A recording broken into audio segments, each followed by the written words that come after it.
I always find there's a missed opportunity when you're working on a new development and you're speaking to a flex operator or you're trying to do it yourself and you're working with other third-party operators to provide some sort of amenity experience within the building, right?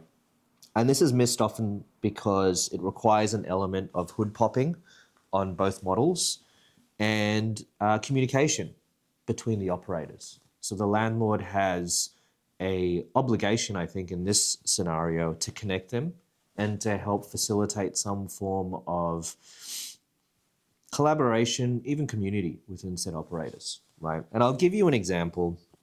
I've got some wonky shapes here I drew to kind of show you what I'm talking about in terms of a concept perspective and then what the outcomes are. So you've got your flex, let's say it's circa 2,000 square meters, right, in your new development. And don't get me started on sizes. I actually think the future of any, especially if it's more of a co-working style model, is to keep them appetizingly small, right? And by that I mean hit the 2,000 and below, unless you've got an operator willing to take a lease and they don't have a plethora of sites within that city or area. Anything higher than 2,000, you're exposing yourself to risk of it not being filled, right? Your first level of due diligence is to look around the area and be like, who else is operating and what's their occupancy? And if it's not 100%, what makes you think that 3,000, 4,000 square meter site's going to hit 85, over that forecasted period? 2,000 and below, you're going to smash it, right? It's not a ton of desks and offices to fill. The operator gets their economies of scale. It's the safer play as an owner, okay? Now, the plus, what happens if you're speaking to a wellness operator, right? Or you've got someone in there that is, some sort of cultural offering that you're really interested in putting into the building, like art or something like that. I think there's a huge opportunity if those two operators start speaking to one another to integrate, to have some sort of integrated layout. And let me explain what that means. It's nothing too overcomplicated where you need to get a ton of people involved to relook at floor plans and technical services and change the model. It's really simple. What happens if the wellness operator, before they even look at their NLA, require a few consulting studios, right? And by that I mean they'd love to have a few certain rooms where it has, it's tailored to their needs, nothing too crazy, where they can take clients in and have a consultation to figure out what kind of wellness package they need, right? It doesn't have to be necessarily massage rooms or anything like that where anything physical is happening, but more a professional kind of dialogue, like a meeting room, right? But tailored. Why doesn't the flex operator or the co-working operator, when working with those third parties, go, hey, how many of these consultation rooms do you need? Right? Why don't we put them into our floor plan? And we'll charge you X amount of dollars, whether it's prorated to their usage or they know they're going to use it a ton. And then they implement it in the floor plan in a way where it's super easily accessible for them. Right? Especially if the flex is going to be some sort of low-rise floor, like ground floor, level 1, and so is the wellness operator.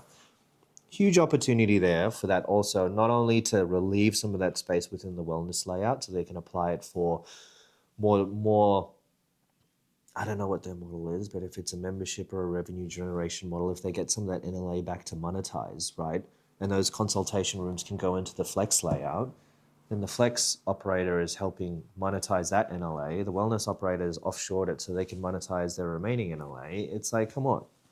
It's a no-brainer, right? And it's not as simple sometimes as, the flex operator is just going to have their meeting rooms. They can book them. I think there's an element of conversation there to make sure those rooms are spec'd to what they need. I think not only does that integration help one another, from a dollar per square meter perspective, like I just said, the flex from income, wellness from offshoring it and monetizing that NLA they get back. But then suddenly you've almost forced them to collaborate. Yeah, I wrote forced there. And that doesn't necessarily just mean, oh, they collaborated early on and then it's done. But whenever you look at these RFPs, or even as an owner and you get these lots of different third-party operators, wouldn't it be a dream for them to communicate, for them to not just be these two islands that offer things to your core tenancies, but they almost, in a perfect world, they're under one umbrella and it's one operator doing both, which is difficult, right? But if that's not the case, and you suddenly have the wellness using the flex, and the flex relying on the wellness to help monetize that space, and then the on-site staff actually have a reason to communicate and become friends and build their own little community, which is important, right? Because if you want retention out of that staff, wouldn't it be harder for them to leave and bugger off if suddenly not only do they have their own little flex or wellness community and the one extra maybe staff member they get to talk to apart from head office or HQ, but then they suddenly have indirectly hacked into having two more on-site team members become this little working family. I know it sounds silly, but it's important from a retention perspective.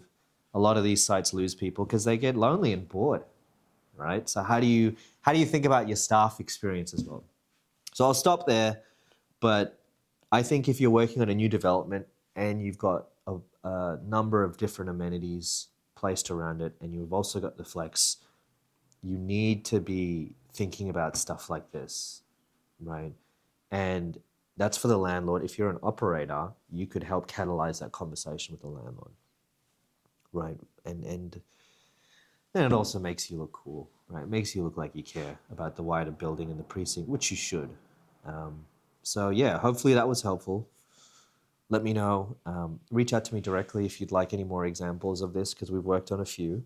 But if you just pretend you're feeding into the wider precinct and building, not just your core NLA as a flex operator, what other things could you do to almost meander into the building, to integrate into its DNA? Okay, good luck. I'll speak to you again soon.